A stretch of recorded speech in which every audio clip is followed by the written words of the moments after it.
Dear student, good evening.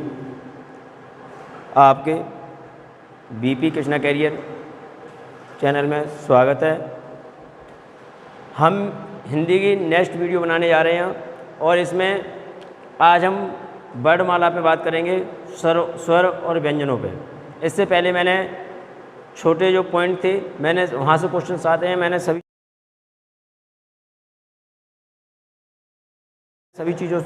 सभी चीज़ों पर अच्छे से बात की और उन्हें समझाया।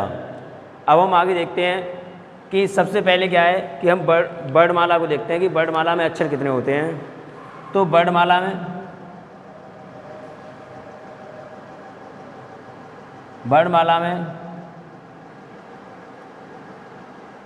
कुल अक्षर या वर्ण बराबर 52 होते हैं। अगर पूछा जाए हिंदी की बहुरूपीय लिपि, हिंदी की मानक बहुरूपीय लिपि, क्योंकि हिंदी की जो लिपि है वो बहुरूपीय है, तो हिंदी की मानक बहुरूपीय लिपि के आधार पर अगर देखा जाए कि हिंदी की मानक बहुरूपीय लिपि के आधार पर हिंदी वर्णमाला में कितने अक्षर हैं, तो उसमें भी 52 ही लिखोगे, चेंज नहीं है कुछ भी। तो उसमें भी 52 लेटर हैं। और ये कौन कौन से हैं जरा उन्हें देखते हैं। हम इसको एक अच्छे से डायग्राम से समझते हैं कि कौन कौन से लेटर हैं। देखिए, सबसे पहले होते हैं स्वर। हम 52 लेटर्स को पूरा करके देखते हैं किस तरीके से, फिर आगे हम पढ़ेंगे स्वर और व्यंजनों को अच्छे से। स्वर, उसके बाद होते हैं व्यंजन। व्यंजन के बाद आता है आपका संयुक्त, और संयुक्त के बाद आता है आपका द्विगुण। द्विगुण या उत्क्षिप्त भी इन्हीं को कहते हैं, उत्क्षिप्त व्यंजन। और उसके बाद एक होते हैं आपके इसमें जिन्हें बोलते हैं अयोगवाह। तो इनके अकॉर्डिंग हम देखें कि स्वर की संख्या कितनी होती है। ये 11 होते हैं, स्वरों की संख्या 11 है, व्यंजन की संख्या 33 और संयुक्त व्यंजन की संख्या जो होती है वो होती है 4 और द्विगुण की होती है 2, अयोगवाह की होती है 2। कौन कौन से हैं जरा इन्हें देखते हैं कि स्वर तो आप जानते ही हो, आ, ई। स्वरों को आप जानते हो कि आ से लेकर आ डॉट डॉट करेंगे और ये केवल औ तक जाएंगे। आगे 33 व्यंजन आप जानते हो। सबसे पहले कौन से होते हैं? सबसे पहले व्यंजन है स्पर्श। स्पर्श श्रेणी। स्पर्श श्रेणी में कितने आते हैं? 25 वर्ड्स। स्पर्श के बाद आते हैं आपके अंतस्थ। अंतस्थ में आते हैं आपके 4 व्यंजन। आगे ऊष्म व्यंजन आते हैं, ऊष्म में आते हैं आपके 4। इस प्रकार ये टोटल कितने हो गए? 33। 24 वो 25 प्लस 4 29 और 4 33 हो गए। उसके बाद संयुक्त व्यंजन को बात करें तो संयुक्त व्यंजन 4 होते हैं, क्षेत्र, ज्ञा और स्रा, ये होते हैं। उसके बाद द्विगुण की बात करें तो द्विगुण के व्यंजन होते हैं अड़ा और ढाण, ये होते हैं अड़ा और ढाण। नीचे बिंदी आती है इनके। आगे हम अयोगवाह की बात करें तो छोटी अंग आती है और बड़ी अंग आती है। ये हो गए 2, कितने हो गए? 33 और 11 कितने हो गए? 44। 44 और 4 कितने हुए? 48, 49, 50 हो गए, 52 हो गए। इस तरीके से टोटल वर्ड जो हैं वर्णमाला में वो 52 हैं। हम आगे देखते हैं। अब सबसे पहले हम पढ़ेंगे स्वरों को। स्वरों की सारी कहानी खत्म करेंगे कि स्वर क्या होते हैं। देखिए, स्वर क्या होते हैं, स्वरों को समझते हैं। स्वर की परिभाषा अगर देखना चाहो तो मैं मौखिक बोल रहा हूँ। स्वर अपने आप में स्वयं उच्चारित होते हैं, ये सेल्फ डिपेंड होते हैं। तो स्वर अपने आप में स्वयं उच्चारित होते हैं किसी की सहायता के बिना। ये किसी की सहायता नहीं लेते हैं अपने आप में। तो स्वर, अभी हम 2 मिनट में व्यंजनों की संख्या के बारे में और बात करता हूँ। जरा देखो, वर्ड कितने प्रकार के होते हैं। अगर वर्णों की बात करें तो वर्ड कितने प्रकार के होते हैं? 2 प्रकार होते हैं इनके। कौन कौन से होते हैं? जरा देखिए, एक होता है स्वर और एक होते हैं व्यंजन। मैंने इनके बारे में स्वर कितने, अब इनके टाइप्स देखिए कि स्वर, इन्हें की संख्या अगर पूछ ले स्वरों की कि संख्या कितनी होती है, अगर इनकी पूछ ले कि मात्राएं कितनी होती हैं, और ये पूछ ले कि भेद कितने होते हैं इनके, तब क्या कहेंगे? संख्या होती है 11, मात्राएं होती हैं 10 और भेद होते हैं 3। इनको हम पढ़ेंगे अभी। उसके बाद अगर हम इसको देख लें व्यंजन को, तो व्यंजन को देखिए, अगर हम इनकी संख्या पूछें, मूल संख्या की बात करें इनकी, तो मूल संख्या होती है 33। अगर मैं पूछ लूँ यहाँ पे कुल संख्या इनकी पूछ लें तो इसी में 39 हो जाती है। आगे अगर मैं पूछ लूँ इनके भेद, तो इनके भेद क्या होते हैं? तो इनके भेद होते हैं 3। भेद इसमें भी 3 है और इसमें भी 3 है। हम अब इस स्वर की कहानी को उठाएंगे, पूरी क्या है उसे समझेंगे। तो क्या है, जरा देखते हैं। स्वर, जो स्वरों की कहानी, स्वर एक तो हम उत्पत्ति के बारे में पढ़ लें स्वरों की, और एक कालमान, या फिर मतलब समय के आधार पर या कालमान के आधार पर या मात्रा के आधार पर स्वर कितने प्रकार के होते हैं, तो उन्हें देखते हैं। जैसे कि मान लो उत्पत्ति के आधार पर, उत्पत्ति के आधार पर, और यहाँ पे मान लूँ मैं मात्रा या समय या कालमान के आधार पर कितने प्रकार के होते हैं। तो हम जरा देखते हैं उत्पत्ति के आधार पर जो स्वर हैं वो कौन कौन से होते हैं, उन्हें समझते हैं कि उत्पत्ति के आधार पर जो स्वर हैं वो कौन कौन से हैं। जरा देखिए, उत्पत्ति के आधार पर होते हैं मूल स्वर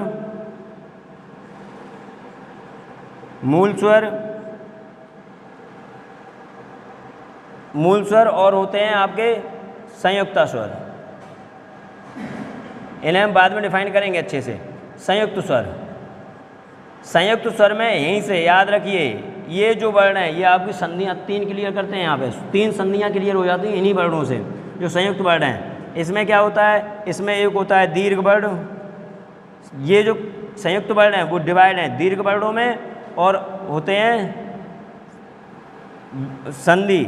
इन्हीं को संयुक्त स्वरों को और भी हम कुछ कहते हैं, संधि स्वर भी कहते हैं। इन्हें और याद रखिए, संधि स्वर। अगर हम इन्हें दीर्घ वर्ण कहते हैं और इन्हें कहते हैं गुण, मतलब गुण छोड़ो, इन्हें कहते हैं मतलब दीर्घीय हो जाएंगे बड़े। और ये जब बनते हैं संयुक्त स्वर होते हैं, संयुक्त होकर के बनते हैं। इसका मतलब ये है, ये हो जाएंगे आपके संधि स्वर बोल सकते हो इन्हें, या फिर गुण स्वर भी बोल सकते हो, जो बोलना चाहो। इनमें कौन कौन से होते हैं मूल स्वर? तो मूल स्वर देख लो, आ, ई, उ और रे। अगर हम इन्हें देखें दीर्घ में कौन से, इन्हीं के दीर्घ होते हैं, जैसे आ, ई, उ। याद रखिए, हिंदी में री का दीर्घ नहीं बनता। हिंदी में री का दीर्घ नहीं बनता, लेकिन संस्कृत में बन जाता है। संस्कृत में अगर री का पूछा जाए, संस्कृत में पूछा जाएगा, यहाँ नहीं, ये दीर्घ बन जाता है संस्कृत का, लेकिन हिंदी में ये नहीं है ये वर्ड। आगे की बात करें संधि स्वर, तो संधि स्वर में हो जाता है ए। अब इन्हें लिखने का क्रम समझ लेना, ए ओ, मैं ऐसे लिखता हूँ ए ओ, कुछ फ़ायदा मिलेगा इसका। और इसकी बड़ी बहन आई, शुद्ध उच्चारण, और इसको बोलते हैं औ, ए ओ आई औ। तो इस तरीके से ये होते हैं आपके संधि स्वर। अब हम इन्हें देखते हैं मात्रा या समय या कालमान के आधार पर। तो कालमान के आधार पर हम इन्हें देखते हैं, कालमान के आधार पर इन्हें कहते हैं हम, देखो 3 वर्णों में कालमान के आधार पर अगर संख्या पूछे कितनी होती है 3, और अगर उत्पत्ति के बारे में पूछ ले तो कितनी होती है संख्या 2। क्योंकि ये और ये। इसके बाद मात्रा के आधार, कालमान के आधार पर देखें, इन्हें बोलते हैं ह्रस्व स्वर, इन्हें बोलते हैं दीर्घ स्वर और प्लुत स्वर। ये तीन है। इन्हें क्या कहते हैं? ह्रस्व स्वर कौन कौन से हैं? तो इन्हें देखिए, ह्रस्व स्वर में आपके आ जाते हैं आ, ई और ऊ और री। ये एक मात्रिक होते हैं, इनमें एक मात्रा का समय लगता है, एक मात्रा। और ये दीर्घ होते हैं, इन्हीं के बड़े होते हैं, तो इन्हें बोलते हैं आ, ई, ऊ। री का बनता नहीं है, ए, आई, ओ और औ, ये होते हैं। तो इन्हें, और प्लुत क्या होता है कि प्लुत आपको बताएं, ये नाटकों और संवादों में इसका यूज ज़्यादा होता है। प्लुत वर्ड ऐसे होते हैं जिसमें 3 मात्राओं का समय, इनमें लगता है 2 मात्राओं का समय। इनमें 2 मात्राएं का समय लगता है और इसमें लगता है 3 मात्राओं का। जैसे कि लिखेंगे हम ओम, तो ये जो ओम के बीच में ये बना हुआ है, इसे क्या कहते हैं? ये ओम के बीच में जो अक्षर बना हुआ है, इसे ई नहीं पढ़ते हैं। बहुत से लोग ई पढ़ें तो ई मत ना पढ़ें। ये देखें ओम, तो ओ माँ के बीच में जो गैप है ध्वनि का, वो क्या होता है? ये 3 बने हैं हिंदी के, इस तरीके से 3 बने होते हैं। ये हिंदी में 3 लिखते थे पहले, तो अब ये 3 मात्राओं का समय लगता है इसमें। ये कहानी थी स्वर की, उत्पत्ति के आधार पर और समय और काल और मात्रा के आधार पर, कालमान के आधार पर। अब मैं आगे देखता हूँ स्वरों के बारे में। तो कैसे, जरा देखिए, अब कहानी शुरू होगी स्वरों की सही से। स्वर को हम पढ़ते हैं तो सबसे पहले जो स्वर आते हैं उन स्वरों का नाम है मूल स्वर। देखना क्या क्या नाम होता है। मूल स्वर, इन्हीं को कहते हैं ह्रस्व स्वर, और इन्हीं को कहते हैं मूल स्वर, ह्रस्व स्वर, और इन्हीं को कहते हैं अब लघु स्वर, लघु स्वर, और इन्हीं को कहते हैं एक मात्रिक। एक मात्रिक, इतने नामों से इन्हें जाना जाता है। कितने? मूल स्वर, ह्रस्व स्वर, लघु स्वर और एक मात्रिक। इन्हीं नामों से इन्हें पहचाना जाता है। किसी नाम से भी क्वेश्चन पूछ सकता है। तो इन्हें क्या है? मूल स्वर का मतलब जो पैदा हुए थे, मूल स्वर का मतलब जो सबसे पहले निकले थे हिंदी से, जो हिंदी से सबसे पहले निकले थे, वो वर्ड कौन सा है? सबसे पहला बनता है आ, दूसरा बनता है ई, और तीसरा बनता है ऊ और री। ये मूल स्वर हैं। इन्हें में, इनके उच्चारण में, जो मूल स्वर हैं, इनके उच्चारण में क्या लिखा है? लघु स्वर एक मात्रिक। क्या लिखा है? इसकी परिभाषा ये रही, एक मात्रिक से इसकी परिभाषा डिनोट होती है कि जिनके उच्चारण में एक मात्रा का समय है, एक मात्रा का समय जो लगता है, एक मात्रा का जो समय लगेगा, उन्हें क्या कहते हैं? लघु स्वर, ह्रस्व स्वर, मूल स्वर और एक मात्रिक तो है ही। जिनके उच्चारण में एक मात्रा का समय लगता है उन्हें एक मात्रिक कहते हैं। इसके बाद आपका आता है दूसरा दीर्घ स्वर। समझना, दीर्घ स्वर या फिर द्विमात्रिक। द्विमात्रिक, इसको भी संधि स्वर भी कह सकते हो। मैंने नीचे लिखाया हुआ संधि स्वर दीर्घ और गुण, मैं आपको बाद में बताऊंगा कि दीर्घ स्वर इसे कह सकते हैं, द्विमात्रिक कह सकते हैं। अब इसमें क्या है? इनकी परिभाषा देखिए। जिनके उच्चारण में 2 मात्राओं का समय लगता है, लिखा है द्विमात्रिक, मतलब जिनके उच्चारण में 2 मात्राओं का समय लगता है, इनसे कुछ ज़्यादा समय लगेगा। जैसे आप लो एग्जाम्पल में, इन्हीं का बड़ा भाई, दीर्घ, मूल ह्रस्व हो गए दीर्घ, इसी ह्रस्व का बड़ा भाई, तो इन्हीं का बड़े, इन्हीं के बड़े होंगे वो दीर्घ कहलाएंगे। जैसे आ, ई, ऊ। क्या ऋषि का बनेगा? नहीं, ऋषि का कभी ह्रस्व वो दीर्घ नहीं बनता। क्वेश्चन आ सकता है किस वर्ड का हिंदी वर्णमाला में दीर्घ नहीं बनता है? तो ऋषि का दीर्घ नहीं बनता है, कभी भी याद रखना इस चीज़ को। संस्कृत की बात अलग है, उसमें बनता है। तो इसमें क्या लगा है? 2 मात्राओं का समय उच्चारण में, 2 मात्राओं का समय, इनके उच्चारण में 2 मात्राओं का समय लगता है। आगे हम इन्हीं में बात करते हैं प्लुत स्वर। इन्हीं को कहते हैं त्रिमात्रिक।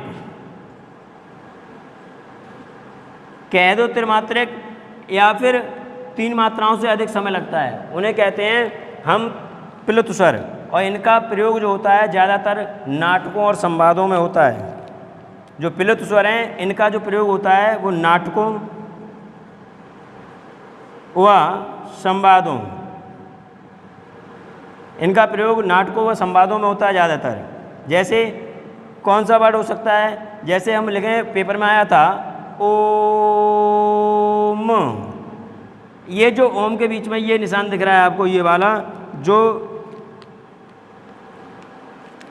ये वाला ये जो निशान है, ये 3 मात्राओं का प्रतीक है कि ओम।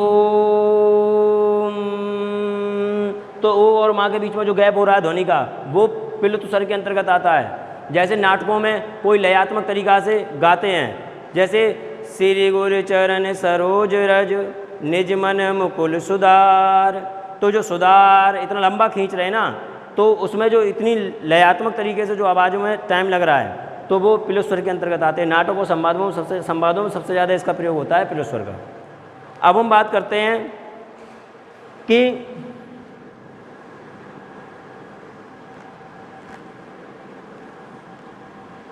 ये हमारे स्वरों की कहानी थी। स्वरों में कुछ उच्चारण के स्थान पर होते हैं, कुछ जैसे कि हम मानते हैं कि जो स्वर हैं उन स्वरों को हम कालमान के आधार पर देखते हैं। जैसे कि ऐसे देखो, उच्चारण अवधि के आधार पर हम पढ़ चुके हैं। ये अगर बांटना चाहते हो तो ये जो मैं पढ़ा चुका हूँ, ये उच्चारण अवधि के आधार पर एक मात्रिक का समय, उच्चारण अवधि मतलब कितने समय तक कौन सा उच्चारण किया जाता है। ह्रस्व स्वर एक मात्रिक मतलब एक मात्रा का समय, 2 मात्रा का समय, 3 मात्राओं का समय। अब आगे हम पढ़ते हैं इन्हें कि जिह्वा की क्रियाशीलता के आधार पर इन्हीं स्वरों को हम बांटते हैं जिह्वा की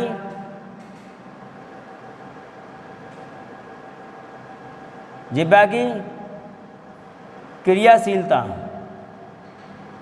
जिह्वा की क्रियाशीलता के आधार पर। जिह्वा की क्रियाशीलता के आधार पर कैसे पढ़ेंगे, जरा इन्हें उच्चारित करेंगे। देखो क्या है कि जिह्वा की क्रियाशीलता के आधार पर कैसे हम यहाँ जीभ से बोलेंगे, उन वर्णों को बोलेंगे, और ये जीभ हमारी क्या करेगी, हमारी जिह्वा के जो क्रियाशीलता के आधार पर हैं, इन्हें 3 वर्गों में बांटते हैं। जीभ 3 तरीके से क्रिया करती है। जैसे इसका जीभ का अग्रभाग, जीभ का नंबर 2 मध्य भाग और जीभ का पश्च भाग। ये क्या होते हैं, ये क्या करते हैं, क्रिया करते हैं। तो हम इसे लिखेंगे नहीं, समझेंगे। जैसे कि मान लो ये है, क्या है, जैसे कि एक जीभ बनाते हैं, हम एक जीभ को बनाएंगे और उस जीभ को देखेंगे। देखो कैसे, ये एक जीभ है, ये मान लो एक जीभ है, और इस जीभ के ये जो वाला भाग है इसे क्या कहते हैं, इसे अग्रभाग कहते हैं, इसे मध्य भाग कहते हैं, और इसे पश्च भाग कहते हैं। ये वाला भाग, ये वाला जो भाग कहलाएगा वो क्या कहलाएगा, पश्च भाग। इसमें अब हम ये देखते हैं कि कौन सा वर्ड कहाँ से, तो जीभ बनाओ, उस पर लिख दो। याद रखिए सबसे पहला वर्ड हिंदी वर्णमाला का जो आ होता है वो कहाँ होता है, मध्य में। ऐसे याद करिए, मध्य में सबसे पहले आ जाएगा आ वर्ड आपका, तो ये होता है मध्य स्वर। अगर मध्य स्वर की बात करें जिह्वा में, तो जिह्वा के बीचा बीच बोले आ आ। अगर ज़्यादा प्रैक्टिकल हो आ आ आ आ, तो ये लग रहा है जीभ बीच वाली उठ के जा रही है ऊपर की तरफ, तो हल्का बार बार बोलने पर ही प्रैक्टिकल कर पाएंगे हम। तो मध्य स्वर ये हो गया। अगर अग्र स्वर की हम बात करें तो क्या हो जाएगा, अग्र स्वर की अगर हम बात करें तो हो जाएगा, देखो ई, और हो जाएगा ई, और इन्हीं से निर्माण होता है ए और आई का। ये कैसे निर्माण होता है मैंने अभी नहीं बताया, अभी मैं बताऊंगा 2 मिनट के बाद, जब संधि समझाऊंगा जब। अब क्या हुआ, ई ए आई, ये अग्रभाग हो गए। बच्चे कौन कौन से हैं, तो उसे देखिए, इसका बड़ा भाई क्या बच गया, आ। अब उसके बाद देखिए इसकी बड़ी बहन, ये 4 हो गए। अब बचा ऊ, और क्या बचा, ओ और औ। ये वर्ड जो बचे थे वो किस में आ गए, पश्च भाग में। ये सारे के सारे पश्च भाग में आ जाते हैं। अब हम आगे देखते हैं कि अब बचा क्या है, ये क्रियाशीलता के आधार पर हो गए सारे कि क्रियाशीलता जीभ अग्रभाग, अग्र स्वर किसे कहते हैं, और ये कहता है कि अग्र स्वर और पश्च स्वर और मध्य स्वर। मध्य में हिंदी वर्णमाला का पहला अक्षर रखिए आ, उसके बाद ई आएगी तो ऊपर पहुंचा दो, ई ऊपर आएगी। देखो समझिए इसको कैसे याद करना है, भूल जाओ तो याद करो। आ बीच में रखो, हिंदी वर्णमाला का पहला अक्षर, उसके बाद आगे बाद ई बड़ा आएगा, उसे छोड़ दो, इसका बड़ा भाई नीचे लाना है, इसका बड़ा भाई नीचे लेके आना है, उसे छोड़ो पहले, इसको रखा, इसके बाद ई आएगी तो ई ऊपर पहुंचा दो, ई से 4 क्रम लग दो, आगे बाद आई ई ए आई, ऊ को छोड़ दो बीच वालों को। तो जितने भी इस आकार में अक्षर बन रहे हैं इसमें 3 के आकार में, वो सब नीचे ले आओ, समझ रहे हो। ये देखो ऊपर जो 3 के आकार में जो 3 के आकार में जो अक्षर बन रहे हैं वो सब नीचे लेके आओ, वो पश्च हो जाएंगे, सही है। जो 3 के आकार में जो अक्षर बन रहे हैं केवल आ को छोड़कर, जो मध्य में लिखा है आ को छोड़कर, जो 3 के आधार पर जो अक्षर बन रहे हैं, तीन दिख रहे हैं इसमें सभी में, जो 3 दिख रहे हैं बस यही क्या होंगे, नीचे पश्चर हो जाएंगे, बाद बाकी ई ए आई ये हो जाएंगे आपके अक्षर। अब आगे हम देखते हैं कि मुखाकृति के आधार पर, मुखाकृति के आधार पर हम कैसे देखेंगे इन्हें। मुखाकृति के आधार पर वो देखिए कि मुखाकृति के आधार पर कैसे बोलेंगे इन्हें। हम बोल के भी देख सकते हो, अग्रभाग को बोलिए ई ई ई ई ई, तो ये लग रहा है कि जीभ की पीछे वाली जड़ ऊपर उठने की कोशिश कर रही है, उस जड़ में से निकल के बाहर निकलने की कोशिश कर रही है, और नीचे पढ़े आ ऊ, तो इस तरीके से इसमें नीचे देख सकते हो, इन्हें उच्चरित करके देखिए। आगे हम देखते हैं मुखाकृति के आधार पर।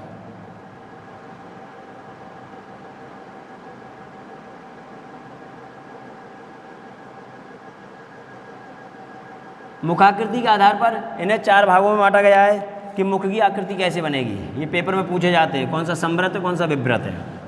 देखिए ये होते हैं संवृत, एक होता है संवृत, एक होता है विव्रत अर्ध संवृत,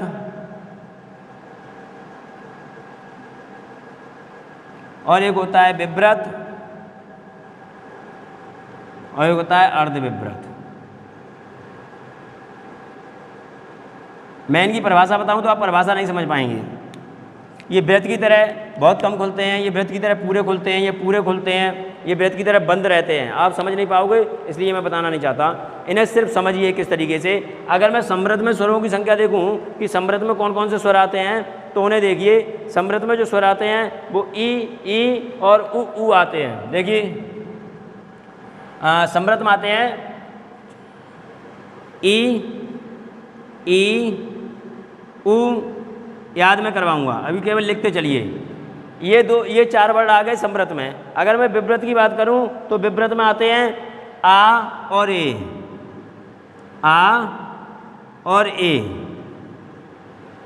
अर्ध समृद्ध में, सॉरी अर्ध समृद्ध में गलत हो गया, अर्ध समृद्ध ए और ओ आता है, मतलब ई उ ए और ओ, ये अर्ध समृद्ध में आते हैं। जो विव्रत में आते हैं वो विव्रत में आते हैं आ और ए, ये आपके विव्रत में आ जाते हैं। और अर्ध विव्रत की अगर बात करूं मैं तो अर्ध विव्रत की बात करता हूं तो इसमें क्या है, ए आ ओ आ, ए अर्ध विव्रत में आता है,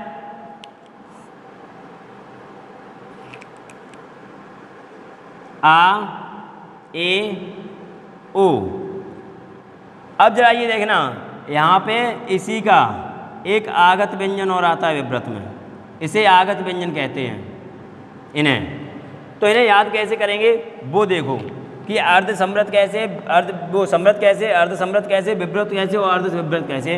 याद करने के लिए तो यहाँ पे वर्णमाला लिखो पहले, आ ई आ बड़ा ई ओ।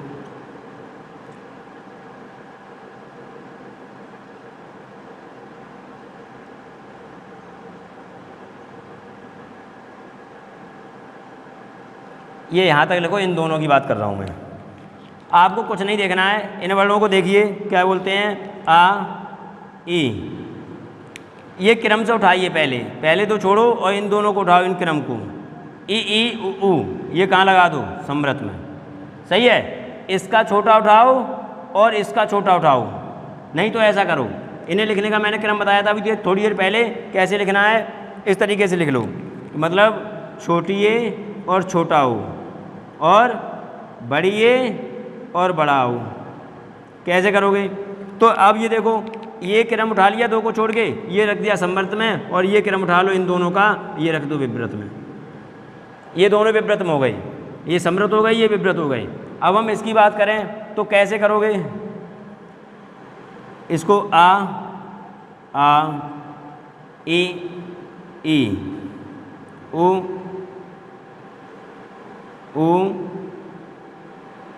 ए आई ओ औ, इन्हें याद कैसे करेंगे? एक आगत व्यंजन याद रखिए कि अर्ध विव्रत में एक आगत व्यंजन और आता है, उसे छोड़िए। उसके बाद देखो आ आता है इसमें से, 2 मिनट।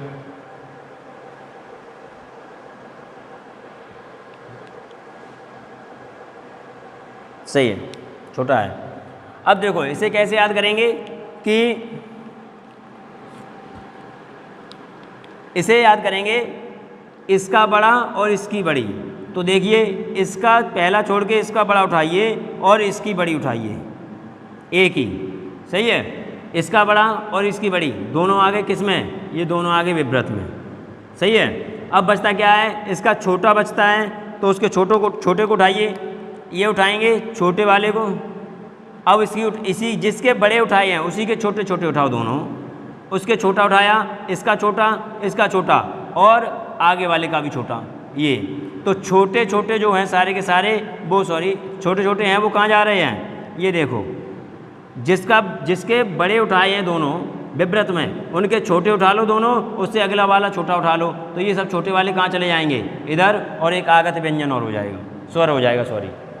तो इस तरीके से क्या होते हैं, इन्हें याद करने का तरीका आँखों में केवल इस तरीके को बसा लो। मतलब याद मत करिए, केवल इस तरीके को बसा लो कि ई से ऊ तक के क्रम से, और छोटी है छोटा हो जाएगा अर्ध समृत में। और इसमें क्या, विव्रत में पहले का बड़ा और एक ये बड़ी है, तो ये आ का बड़ा और ए का बड़ा समृत में, विव्रत में। और क्या हो जाएगा? इसी का छोटा और ए का छोटा और अगले वाले ओ का छोटा, तो क्या करेंगे? अर्ध विव्रत में। ये इस तरीके से याद कर सकते हैं हम। अब आगे देखते हैं।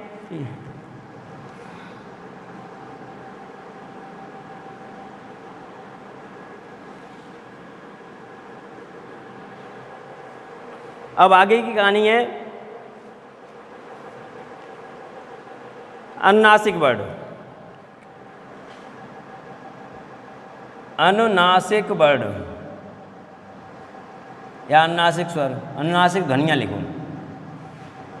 ध्वनियाँ, अनुनासिक ध्वनियों में क्या होता है, जरा इसे देखो। अनुनासिक ध्वनियों में होता है कि अनुनासिक मतलब जिनका उच्चारण मुख व नाक की सहायता से हो। किससे? मुख व नाक की सहायता से। जैसे इसका सिंबल होता है चंद्रबिंदी। तो इसकी पूरी वर्णमाला को समझिए कैसे। जैसे आ ए उ रे ए आई ओ औ। जरा देखना इसे, किस पर चंद्रबिंदी लगेगी और किस पर चंद्रबिंदी नहीं लगेगी। तो देखो, इस पर चंद्रबिंदी लगेगी, इस पर चंद्रबिंदी, इस पर चंद्रबिंदी, इस पर बिंदी नहीं लगेगी। जिस पर ऊपर मात्राएं होती हैं उस पर चंद्रबिंदी नहीं लगती, उस पर केवल बिंदी रहती है। इस पर चंद्रबिंदी, इस पर लगेगी, इस पर लगेगी, इस पर लगेगी, लेकिन इस पे और इस पे क्या बिंदी नहीं, बिंदी लगेगी, चंद्रबिंदी नहीं लगेगी। ये था आपका अनुनासिक ध्वनियाँ। और निर अनुनासिक में क्या आते हैं? एक होते हैं निर अनुनासिक।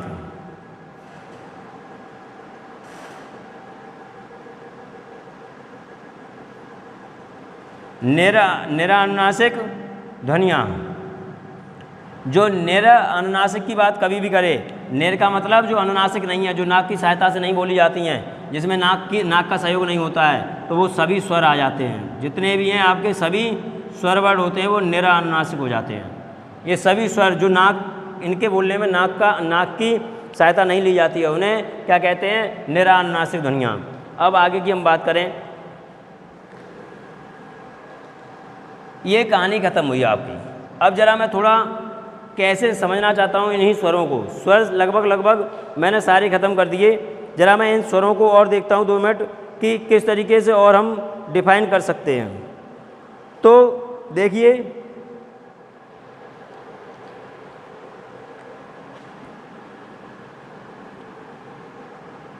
हमने अभी बताया था स्वर के भेद, या फिर आप छोड़िए, जरा देखिए कि संधि स्वर क्यों कहते हैं। जरा देखो कैसे बनते हैं। आ और आ का समावेश अगर इन्हीं ध्वनियों से किया जाए, आपस की ध्वनियाँ जब मिल जाती हैं तो इसी का बड़ा बनाती हैं। ऐसे ही ई और ई की ध्वनियाँ अगर आपस में ही मिल जाएं तो ये अपना ही बड़ा बनाती हैं।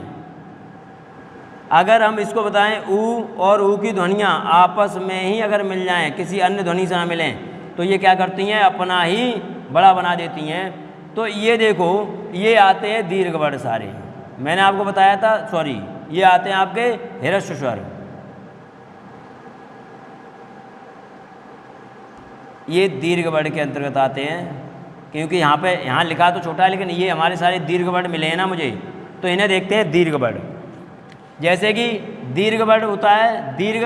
अब यहाँ से देखो, मैं यहाँ पे दीर्घ वर्ण है ये सारे के सारे, बड़ा बड़ी बड़ा मैं पीछे पढ़ा चुका हूँ, दीर्घ वर्ण है। लेकिन यहीं पर अगर मैं बात करूँ तो मैं यहाँ पे दीर्घ संधि कह सकता हूँ इसे। ये संधि स्वर है। मैंने संधि स्वर क्यों कहता हूँ इसे समझ लो। दीर्घ संधि क्यों कहते हैं, देखो मैं एक वर्ण लिख रहा हूँ विद्यालय। विद्यालय को लिखेंगे और तोड़े संधि में तो क्या करेंगे, जरा तोड़िए इसे, तो ये देखो कैसे निकल के आते हैं। विद्या धन आलय। विद्यालय का मतलब होता है विद्या मीन्स ज्ञान, आलय मीन्स घर। तो इन दोनों अर्थ का संधि विच्छेद करने के बाद दोनों शब्दों का क्या होना चाहिए, दोनों शब्दों का कोई ना कोई अर्थ होना जरूरी है। तो देखिए विद्या से क्या निकलेगा, बड़ा, और यहाँ से क्या निकलेगा, बड़ा। आपने मिलाया बड़ा, चाहे इससे मिला दो चाहे इससे मिला दो बनेगा यही, चाहे छोटा है इससे मिला दो चाहे इससे मिला दो बनेगा यही। तो आ मिलेगा तो क्या बनाएगा, अपना ही बड़ा। देखो हमने कुछ कहा था यहाँ से विद्यालय, ऐसे पुस्तकालय, तो तोड़ोगे तो क्या हो जाएगा। अब जैसे ये आ जो ध्वनि निकल के आई है वो आ हमने कहाँ से तोड़ी थी, देखो विद्या की, इस विद्यालय के आ को ही तो हमने डिस्टर्ब किया था, तो विद्याधन आलय हो जाएगा, इसी यहीं से तोड़ी है। तो आलय मीन्स घर होता है, विद्या मीन्स ज्ञान होता है, ज्ञान का घर ही विद्यालय कहलाता है। तो ये कहाँ बन के आ गया, और ये हमें कहाँ दिख रहा है, ये हमें ये दिख रहा है। तो दीर्घ बनते हैं, देखो समान स्वर ध्वनियाँ मिल करके, समान आपस अपनी अपनी समान स्वर ध्वनियाँ मिल करके अपना ही बड़ा बना देती हैं, अपने ही बड़े बना करके ये बनाती हैं, अपनी ही समान स्वर ध्वनियों से मिल करके अपना ही बड़ा बन जाता है। और जो अपना बड़ा होता है वो क्या होता है, दीर्घ कहलाता है, जो बड़ा होता है। ऐसे ही मैंने बोला था अभी थोड़ी देर पहले क्या, कि मैंने बोला छोटी ए, तो देखो आ या बड़े आ से किसी भी छोटी या बड़ी का समावेश करेंगे तो क्या बनेगा, जरा बोलिए, देखो कैसे। आ और ई को मिलाएंगे, अ ई, ये लास्ट में अगर हम बहुत देर तक बोलते रहेंगे तो एक मुंह के सामने कंपन पैदा हो जाएंगे, किसके, ए के। ए ध्वनि आ जाएगी, आ और ई को मिलाएंगे, बहुत देर तक अगर बोलेंगे तो एक मुंह के सामने कंपन पैदा हो जाएंगे इस ए के। तो आ और ई को मिलाया तो क्या हो गया, ए। अगर मैं इसी को मिला दूं, आ का समावेश और बड़े आ से का समावेश अगर हम ऊ से कर दें और बड़े ऊ से कर दें तो औ लास्ट में करेंगे तो लास्ट में एक कंपन पैदा हो जाएंगे आपके, क्या, ओके, औ। ये हो गया आ और ऊ को मिला करके। देखिए दो असमान गुण मिल करके एक नया गुण बना रहे हैं, दो असमान स्वर ध्वनियाँ मिल करके एक नई ध्वनि का निर्माण कर रहे हैं, जिसका नाम क्या, एक दो, देखो दो, ये असमान है ये असमान है, असमान ध्वनियाँ मिल करके एक नए गुण का क्या कर रहे हैं, एक नए गुण का निर्माण कर रहे हैं। तो ये जब नया गुण बन गया, ये मिल करके एक नया गुण बन के आ गया, ये देखो नया गुण बना, आ ऊ को मिलाकर एक नया गुण बना, तो इसे कह देते हैं हम क्या, गुण जब बदल गया तो इसे कह देते हैं गुण संधि। जब इनका गुण ही बदल गया तो जहाँ ए की मात्रा जहाँ दिख जाए और जहाँ ओ की मात्रा दिख जाए वहाँ आपकी कौन सी संधि कहलाएगी, हमेशा गुण संधि। कौन सी संधि कहलाएगी, गुण संधि। देखो ये दोनों संधि स्वर ये भी हुए। अब आते हैं इसी के बड़े, तो इसी के बड़े क्या हैं, जब आ का और बड़े आ का समावेश छोटी ए और बड़ी ए से करते हैं तो ये बड़ी ए में ये आ का मिल करके आ मिल करके इसी में वृद्धि कर देते हैं। ऐसे ही आ का समावेश और बड़े आ का समावेश अगर हम छोटे ओ और बड़े ओ में करेंगे तो ये अपने ही का अपने ही वर्ड में क्या कर लेते हैं, वृद्धि कर लेते हैं, अपने ही वर्ड में वृद्धि कर लेते हैं, तो ये क्या बन जाते हैं, ये आ को मिला करके ये अपने में ही वृद्धि कर लेते हैं, तो ये वृद्धि हो गई ना इन्हीं में, एक ही जगह आई हो गई, तो ये वृद्धि हो गई, तो ये दोनों क्या कहलाती है, ये वृद्धि स्वर संधि कहलाएगी, ये वृद्धि स्वर संधि कहलाएगी। तीनों संधियाँ मैंने बता दी कैसे होती हैं, अपने में वृद्धि कर ली, अपना नया गुण बना लिया और अपने सजे सजे मिलकर के सगा बड़ा बना दिया, तो बात दीर्घ हो जाएगी। आगे हम इनको एक लास्ट बात रह गई है इनमें, वो देख लो कि इनका उच्चारण स्थान कहाँ से होता है। स्वरों की कहानी इस वीडियो में बिल्कुल फिनिश करेंगे। नेक्स्ट वीडियो स्वरों का उच्चारण स्थान क्या हो जाएगा, उच्चारण स्थान कि कहाँ से ये स्वर उच्चारित होते हैं। तो जरा देखिए, कंठ से, तालु से, मूर्धा से, दंत से, ओष्ठ से,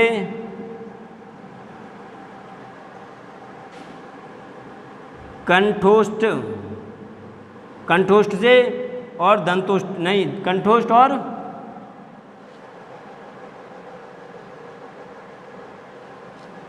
कंठ तालु मूर्धा दंत ओष्ठ, कंठ तालु मूर्धा दंत ओष्ठ कि अब क्या है, ओष्ठ कंठोष्ठ और कंठ तालव्य, तालव्य यहाँ लिख लो।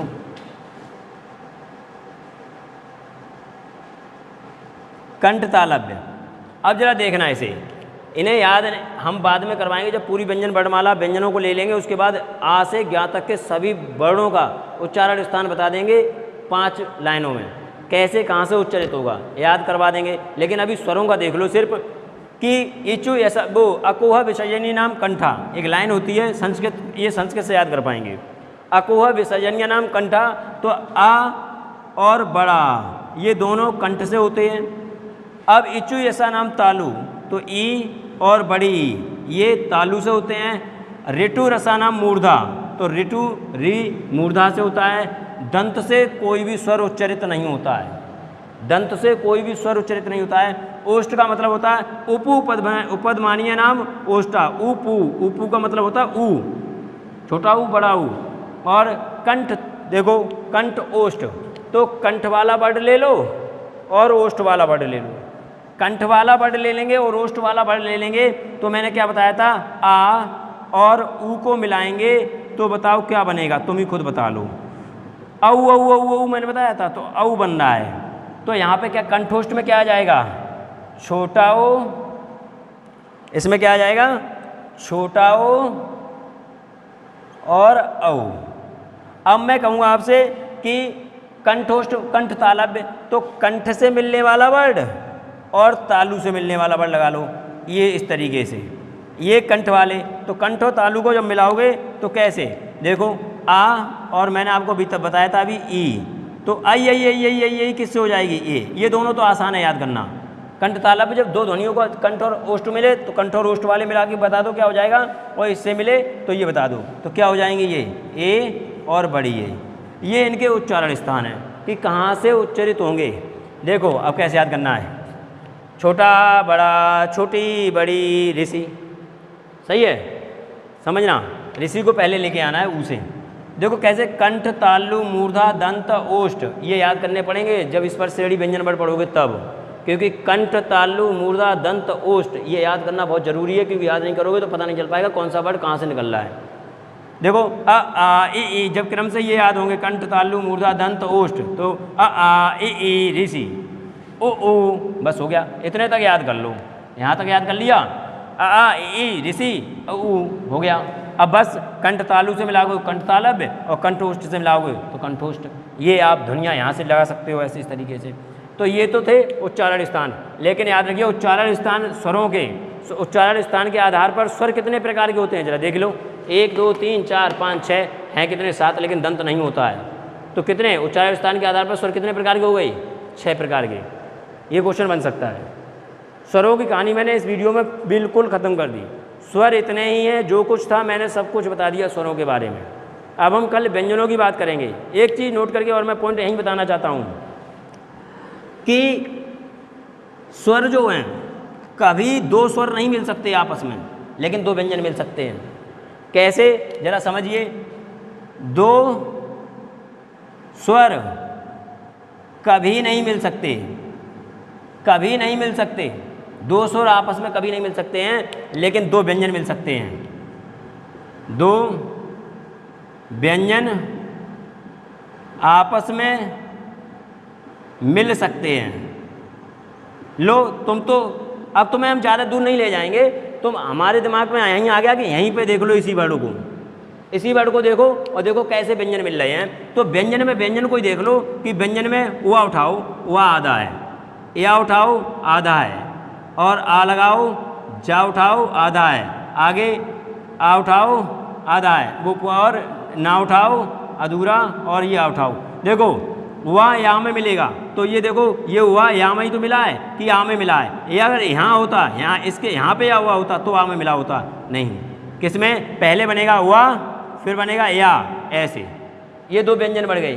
तो ये दो व्यंजन तो मिल गई, लेकिन कभी क्या दो स्वर बनते, कभी अगर जैसे ई और ई कभी देखिए मिली हुई नहीं, कभी आ और आ कभी मिला सकते हो, कभी नहीं। कोई दो स्वर नहीं मिल सकते हैं, लेकिन दो व्यंजन आपस में मिल सकते हैं। जैसे कि चलो ये तो व्यंजन की बात थी, ये व्यंजन की बात थी कि हुआ या, अब आ जोड़ दो इसमें तो ये हलंत हटा दो, तो क्या हो जाएगा, हो गया। तो हुआ या में मिला है, ना कि आ में। अब आगे देखते हैं। जैसे कि चलो क्या ले लो, हटाओ, ज़्यादा बड़ा मन लो, ये ले लो। क्या, का हलंत, या हलंत और बड़ा। तो देखो का किस में मिलेगा, का या में मिलेगा, किस में मिलेगा, या, आ इसमें मिल जाएगा, तो ये हो जाएगा। तो दो व्यंजन तो मिल सकते हैं, लेकिन कभी दो स्वर आपस में नहीं मिल सकते हैं। आज हमने स्वरों के बारे में जितना ज़्यादा से ज़्यादा हो सका, संपूर्ण ज्ञान तो नहीं कह सकते हैं, लेकिन जितना हो सका है ज़्यादा से ज़्यादा मैंने देने की कोशिश की है। तो अगली वीडियो में हम व्यंजनों को लेके आएंगे और बहुत अच्छे से उन्हें भी पढ़ेंगे। उन्हें हम बहुत ज़्यादा प्रयत्नशील के आधार पर पढ़ेंगे। सारे स्वर और व्यंजन खत्म होने के बाद मैं एक वीडियो में सारे स्वर और व्यंजनों को मुख के आधार पर बताऊंगा कि किस तरीके से बोल के इन्हें जांचा जा सकता है। या चार ऑप्शन पेपर में मिल जाएं, तो चारों ऑप्शनों में अगर कुछ भी नहीं आता हो आपको स्वर और व्यंजन में, तो वो चारों ऑप्शन सिर्फ मुख से उच्चरित ध्वनि के आधार पे ही आप पहचान लो, मुख से बोल करके उन्हें पहचान लोगे कि ये हो सकता है पेपर में। ये मैं तीसरी वीडियो में आज के बाद लेके आऊँगा, जब स्वर और व्यंजन दोनों खत्म हो जाएंगे। जब आज के लिए इतना ही, धन्यवाद।